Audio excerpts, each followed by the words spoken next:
Emmanuel, আজকে আমরা বাইবেলের একটি খুব ছোট কিন্তু অত্যন্ত শক্তিশালী একটি পুস্তক নিয়ে শিখতে চাই। আর এই পুস্তকটি হলো ফিলিমন। পেরিত পোল তিনি বন্দি অবস্থায় এই পুস্তকটি তিনি লিখেছিলেন। আসলে এটি একটি চিঠি যা তিনি লিখেছিলেন তার একজন বিশ্বাসী ভাই যার নাম ছিল ফিলিমন, তার কাছে। এবং ফিলিমনের আসলে একজন দাস ছিল, যে দাসের নাম ছিল অনিসিম। এই চিঠিতে আমরা দেখতে পাই যে অনিসিম তার মালিক ফিলিমনের কাছ থেকে পালিয়ে গিয়েছিল এবং সম্ভবত অনিসিম তার মালিককে কোনোভাবে ক্ষতি করেছিল কিংবা তার মালিকের কোনো কিছু তিনি ক্ষতি করেছিলেন। কিন্তু এই গল্পটি এখানেই শেষ না। পালিয়ে যাওয়ার পরে অনিসিম পেরিত পৌলের সঙ্গে দেখা করেন এবং তিনি সেখানে তার কাছে গিয়ে তার মধ্য দিয়ে তিনি প্রভু যিশুকে জানতে পারেন এবং যিশুকে জানার মধ্যে দিয়ে তার জীবন পরিবর্তন হয় এবং যিশুকে তিনি তার ত্রাণকর্তা হিসেবে গ্রহণ করেন।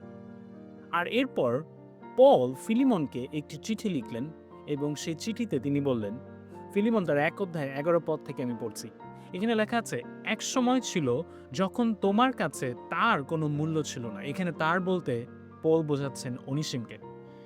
কিন্তু এখন সে তোমার ও আমার দুজনের কাছেই মূল্যবান।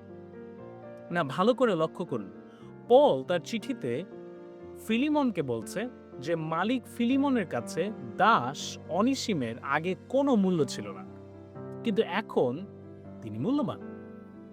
তাহলে এখানে এমন কি ঘটেছে যার জন্য অনিসিম এখন মূল্যহীন থেকে মূল্যবান হয়েছেন?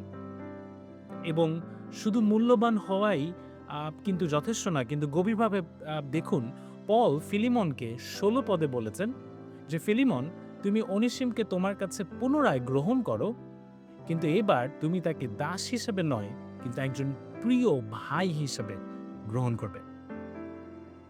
প্রিয় ভাই, চিন্তা করুন, কোথায় দাস এবং কোথায় একজন প্রিয় ভাই? কি অসাধারণ পরিবর্তন! একজন পলাতক ক্রীতদাস যার কোনো মূল্যই ছিল না, তিনি এখন মূল্যবান ভাই হয়ে উঠেছেন। কেন এই পরিবর্তন? একটি কারণ, কারণ প্রভু যিশু অনিসিমের পরিচয় বদলে দিয়েছেন। প্রিয় ভাই বোন, যিশু আমাদের জীবনে ঠিক একই কাজ করেন। আজকের দিনেও তিনি আমাদের পুরনো পরিচয়, আমাদের সমস্ত অযোগ্যতা, পাপ, লজ্জা, মূল্যহীনতা, এই সব কিছু তিনি সরিয়ে দেন, তিনি মুছে ফেলেন এবং আমাদেরকে তিনি একটি নতুন পরিচয় দেন। গালাতীয়তা ৩ অধ্যায় ২৮ পদে পল বলেছেন, যিহুদি ও অজিহুদিদের মধ্যে, দাস ও স্বাধীন লোকের মধ্যে, স্ত্রীলোক ও পুরুষের মধ্যে কোনো তফাৎ নেই, কারণ খ্রিস্ট যিশুর সঙ্গে যুক্ত হয়ে তোমরা সবাই এক হয়েছ। এর মানে সমাজ বা অতীত দ্বারা আমাদের পরিচয় নির্ধারিত হয় না, কিন্তু যখন খ্রিস্ট আমাদেরকে স্বাধীন করে তখন তিনি আমাদেরকে একটি নতুন পরিচয় দেন। আমরা আর আগের পরিচয়ে পরিচিত হই না, কারণ প্রভু যিশু আমাদের পরিচয় বদলে দেন। তখন আমরা ঈশ্বরের সন্তান, মূল্যবান এবং ভালোবাসার যোগ্য হয়ে উঠি। আজকে যদি আপনি কোনো কারণে নিজেকে মূল্যহীন মনে করেন, যদি আপনি ভাবেন আমি তো একজন সাধারণ মানুষ, আমি খুব সাধারণ একটা চাকরি করি, আমি খুব সাধারণ জায়গায় থাকি, আমার জীবনযাপন খুবই সাধারণ, আমার তো কোনো নামি দামি পরিচয় নেই, আমার কোনো ফ্যামিলি ব্যাকগ্রাউন্ড নাই, অথবা হয়তো আপনি জানেনই না যে আপনি কে। প্রিয় ভাই বা বোন, যিনি শুনছেন, যিনি দেখছেন, আপনার জন্য উৎসাহের কারণ হচ্ছে যিশু অনিসিমকে একটি মূল্যহীন দাস থেকে একজন প্রিয় ভাইয়ের পরিচয় দিয়েছিলেন এবং আজকে প্রভু যিশু আপনাকেও সেই একই রকম একটি নতুন পরিচয় দিতে পারেন। অনিসিমের মতো আপনারও পরিচয় পরিবর্তিত হতে পারে। আপনি একজন দাস থেকে একজন প্রিয় ভাই বা বোন হতে পারেন।